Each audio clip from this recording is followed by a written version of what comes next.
City India news channel, हक की आवाज।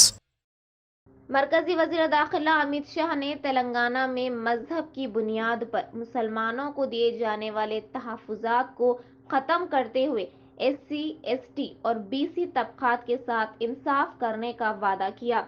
टीकागुड़ा में बीजेपी के जलसे-आम से खिताब करते हुए अमित शाह ने कहा कि तेलंगाना में मजहब की बुनियाद पर तहफ़्फ़ुज़ात फराहम किए गए हैं, जिसकी वजह से SC, ST और BC तबक़ात के तहफ़्फ़ुज़ात में कमी हुई है। लेकिन तेलंगाना में बीजेपी इक़्तिदार में आने के बाद मजहब की बुनियाद पर दिए गए तहफ़्फ़ुज़ात को ख़त्म कर देगी, जिससे SC, ST और BC तबक़ात के तहफ़्फ़ुज़ात में की गई कटौती का मसला हल हो जाएगा और इनके साथ मुनासिब इंसाफ भी होगा। अमित शाह ने कहा कि चीफ मिनिस्टर और सदर TRS के चंद्रशेखर राव को चैलेंज किया कि वो किसी भी वक्त तेलंगाना में असेंबली के इंतखाबात करवाएं। रियासत के नौजवान TRS हुकूमत को उखाड़ फेंकने तैयार हैं। उन्होंने कहा कि बीजेपी हता के इतवार को भी अगर इंतखाबात मुनक्किद होते हैं तो इसका सामना करने के लिए बेचैन हैं।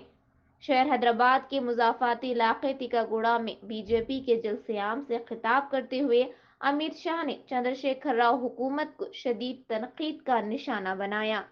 Bureau report, city India news. और भारतीय जनता पार्टी की सरकार बनने के बाद 1-1 किलो बॉयल राइस हम परचेज भी करेंगे और किसानों को मदद भी करेंगे।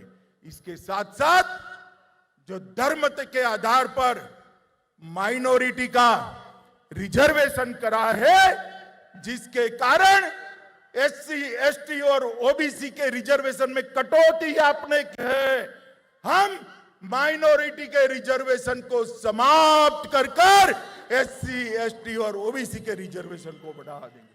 माताओं, भाइयों और बहनों, परिवारवादी सरकार, ये भ्रष्टाचारी सरकार, तंत्र मंत्र के आधार पर चलने वाली सरकार तेलंगाना का भला नहीं कर सकती। नरेंद्र मोदी जी, जिन्होंने पूरे देश के अंदर विकास की एक लहर फैलाई है, 8 साल के अंदर भारत का डंका पूरे विश्व के अंदर बजाने का काम हमारे नरेंद्र मोदी जी ने किया है, जिन्होंने भारत किया है, कोरोना के खिलाफ सफल लड़ाई लड़ी है, करोड़ों करोड़ों लोगों का टीकाकरण करा।